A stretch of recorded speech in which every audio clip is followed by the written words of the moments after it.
The Assembly will hear an address by His Excellency Pedro Sánchez Pérez-Castejón, President of the Government of Spain. I request protocol to escort His Excellency and invite him to address the Assembly.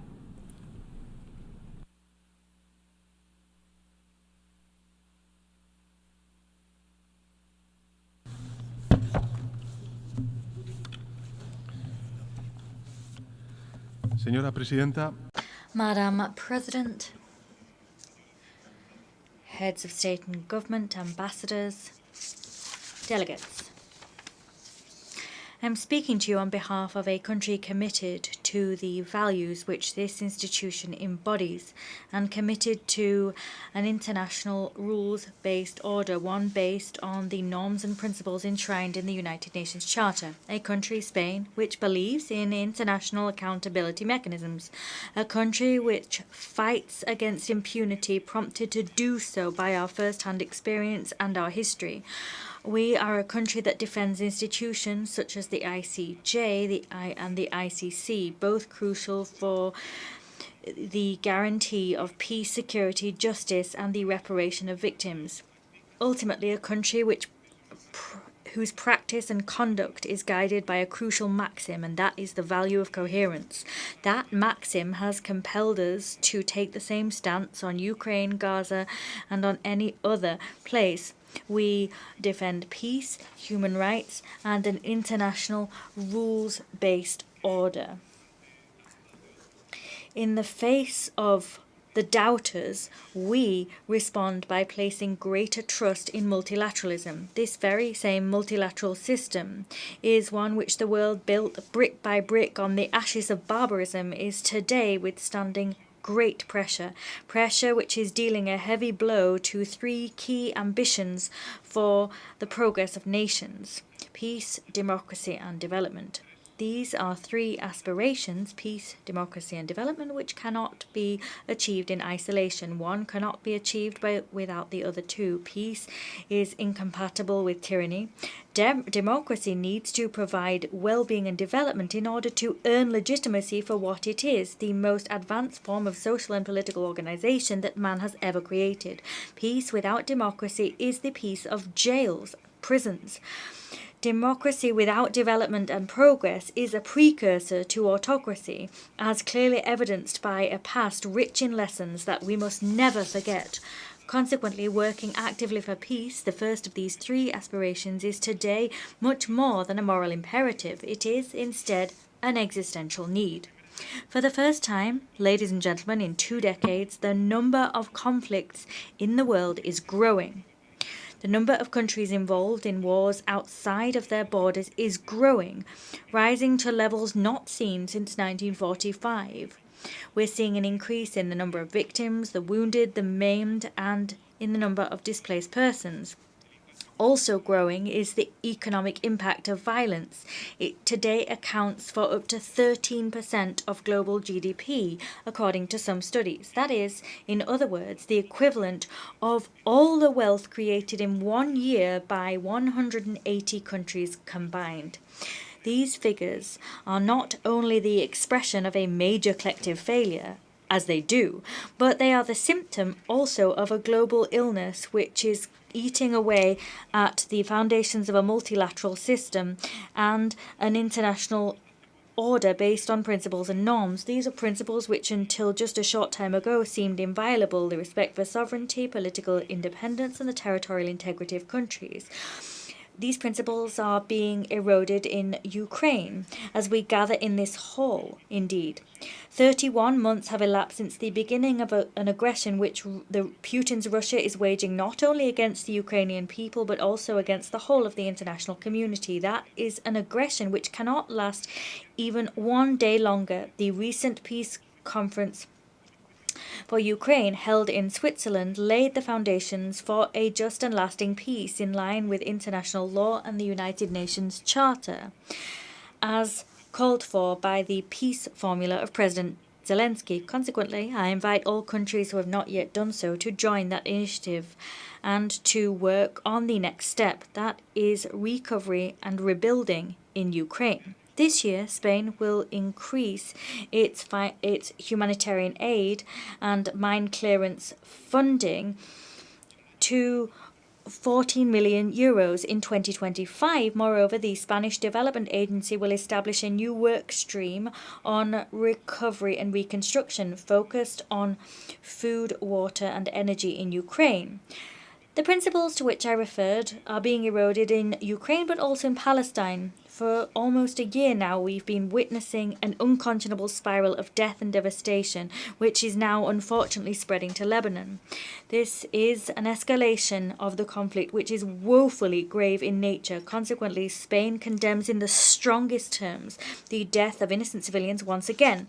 And consequently, I wish to once again call for de-escalation, détente, and diplomacy. International humanitarian law must be respected, as must international law. We must put an end to the conflict in Gaza and tackle the root causes of the Israeli-Palestinian conflict. That's the only way that we'll be able to successfully extinguish the hotbeds of tension that are jeopardizing regional and global stability. Everything we're seeing daily in Gaza and now unfortunately in Lebanon is forcing us to think about the very validity of international humanitarian law, just as we mark the 75th anniversary of the Geneva Conventions. Spain will continue doing everything it can to provide humanitarian aid to the Gazan population, with UNRWA as the key actor on the ground. However, none of this will be commensurate with need without a ceasefire. Everything except a ceasefire is insufficient. Once again, I appeal for a ceasefire, the release of hostages, and the access of humanitarian aid. In any case, the evidence is resoundingly clear. We cannot go back to the situation which previously prevailed. It is imperative and urgent to apply a two-state solution for Israel and Palestine to coexist side by side in peace and security. That is the only possible solution to a conflict which has already dragged on for decades and which has claimed so many innocent lives. Moreover, the advisory opinion of the International Court of Justice, requested, moreover, by this General Assembly of the United Nations, has ruled that the occupation of Palestinian territories is illegal.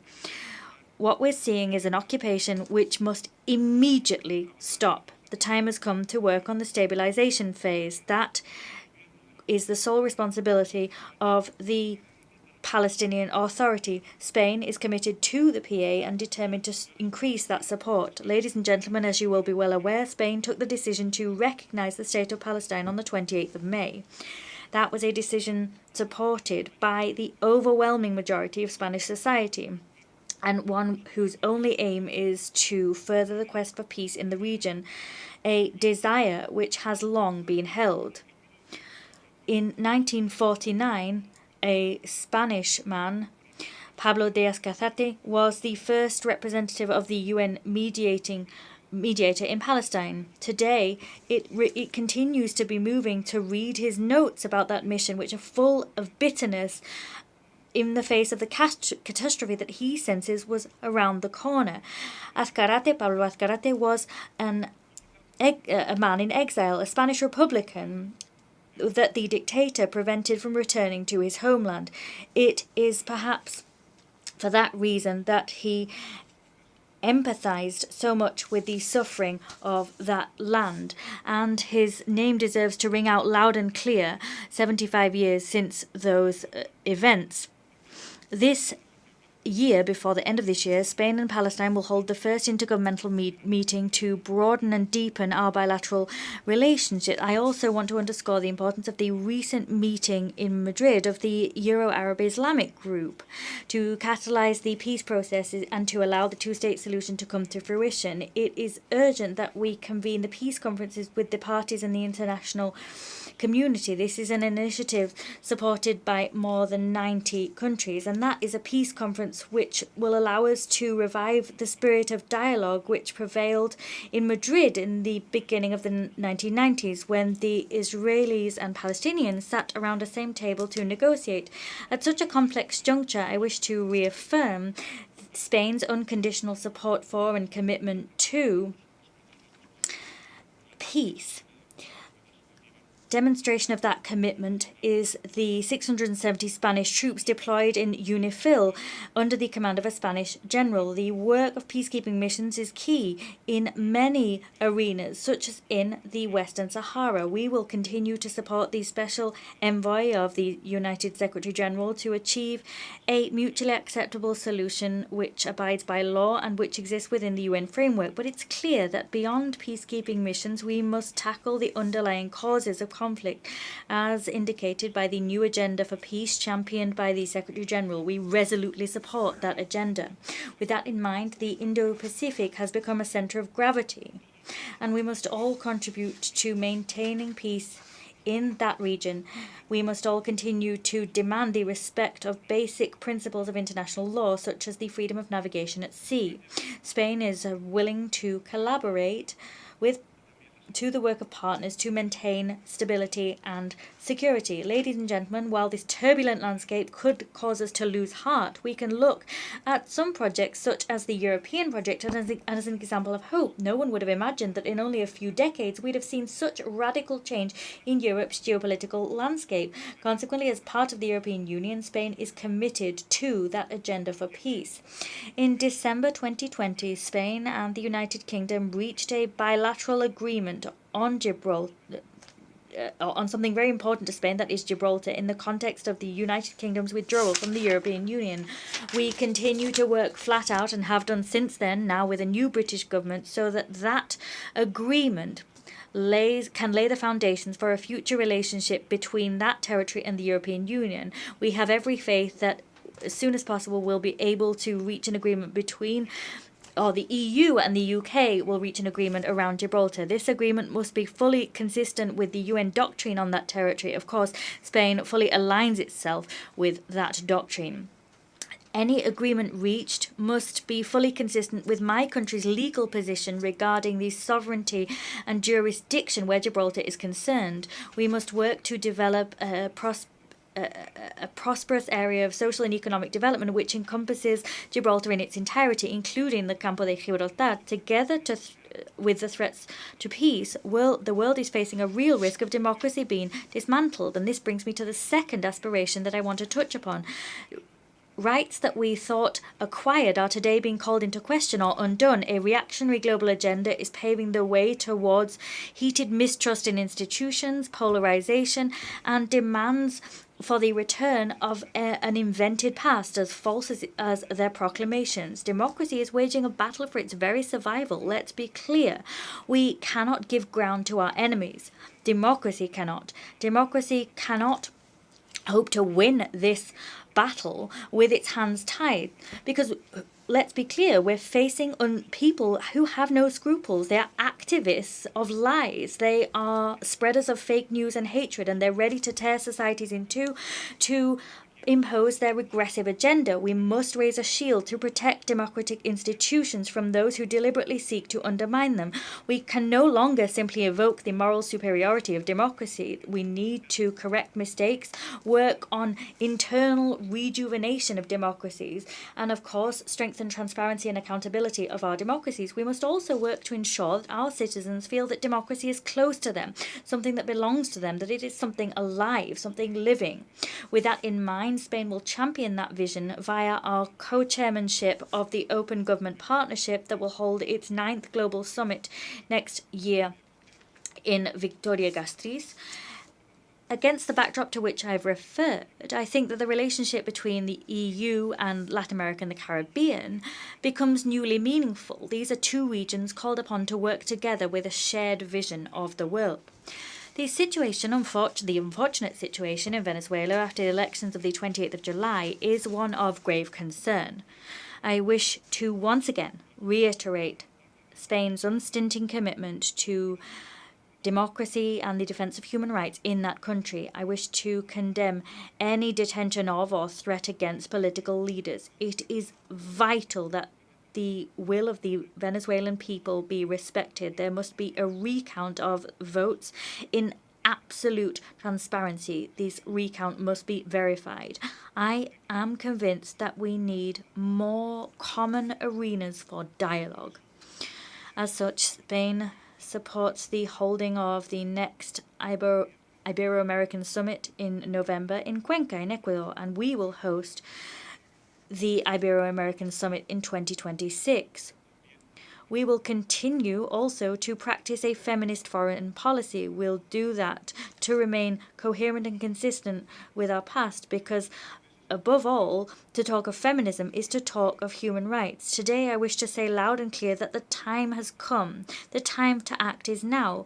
Both the Secretary General and the presidency of this assembly, when new people are appointed to these posts, those people must finally be women. Spain supports and will firmly support the idea of men and women taking turns at the helm of this organization, and will work to put an end to a situation which is quite simply unacceptable.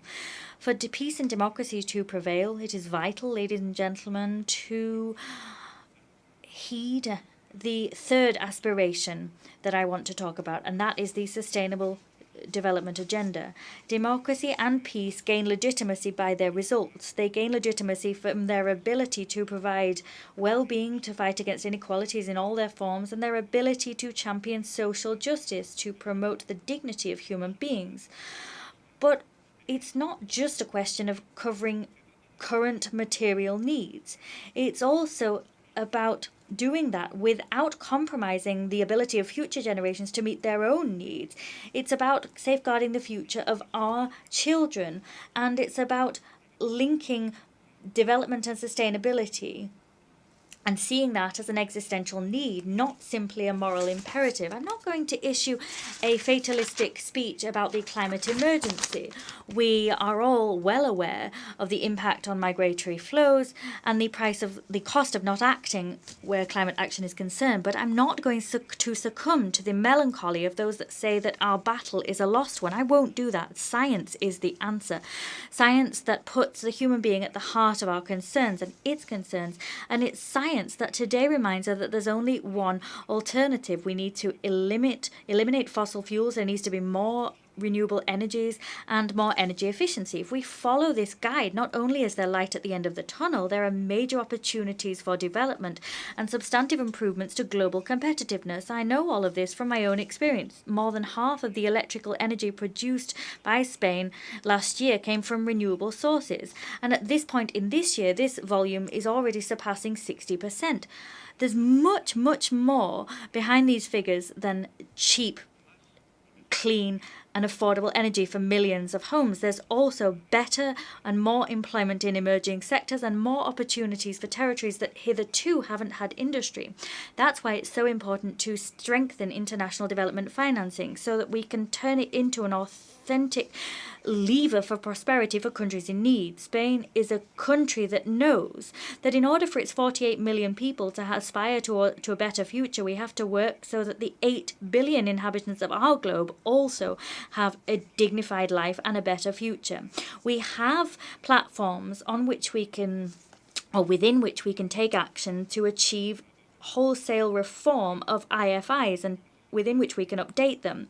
And this goes for multilateral development banks, but we need to go further. We need to move towards more just and more inclusive mechanisms. We need to tackle the debt problem, mobilize more sources of financing, and ultimately guarantee more help for those that need it most. We must implement more effective, transparent and just tax policies which champion the mobilization of domestic resources, including a minimum global tax on major fortunes and the full implementation of the 2 pillars of the OECD and G20 on the taxation of multinationals as a basis for a future framework convention on tax cooperation. We will have an opportunity to make progress here at the 4th International Conference on Financing for Development that we have the great honour of hosting in Seville in June 2025. Of course, you're all invited. This is a key event, an opportunity to demonstrate that we're all able to update our multilateral system to ensure it can meet the challenges of the day.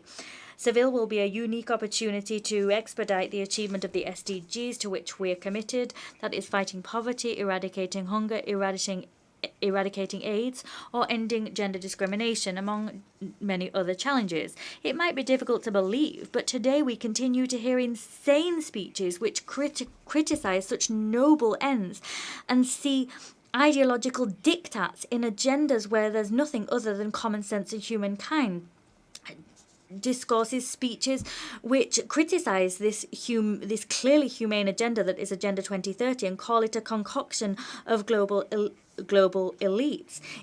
That is the craziness of our times. We will be a rational voice and will work to ensure that the FFD negotiating process is transparent and inclusive and that it brings about tangible results. We have experience which shows us that reform is key. We've reformed our cooperation for development system, and today I wish to say to you that we intend to increase our contribution to the UN development system to the tune of 25% between 2025-2027. As part of this vision, Africa is a key partner for Spain, and my belief is that it should also occupy its rightful place in the international community. That is key. We need Africa as a partner in addressing major challenges, but also there are no more excuses. The time has come to give the African continent the place it deserves. It's this spirit that has driven forward our new strategy for Africa. What's at stake is not only strengthening bonds between countries in the region, but it's also about ensuring that our prosperity, security and progress are closely linked to the prosperity, security and inclusive progress of the African region. Humanity is facing many old challenges, such as those to which I've referred somewhat superficially. However, new challenges are emerging, such as those created by the expansion of AI. So often in the past, the emergence of disruptive progress creates fear and mistrust. And this isn't the first time this has happened. The discovery of writing, many said, would annihilate the acquisition of knowledge by memory. Many people said that the printing press would limit the depths in which we could think. Even electricity was seen as a silent assassin of peace in the home.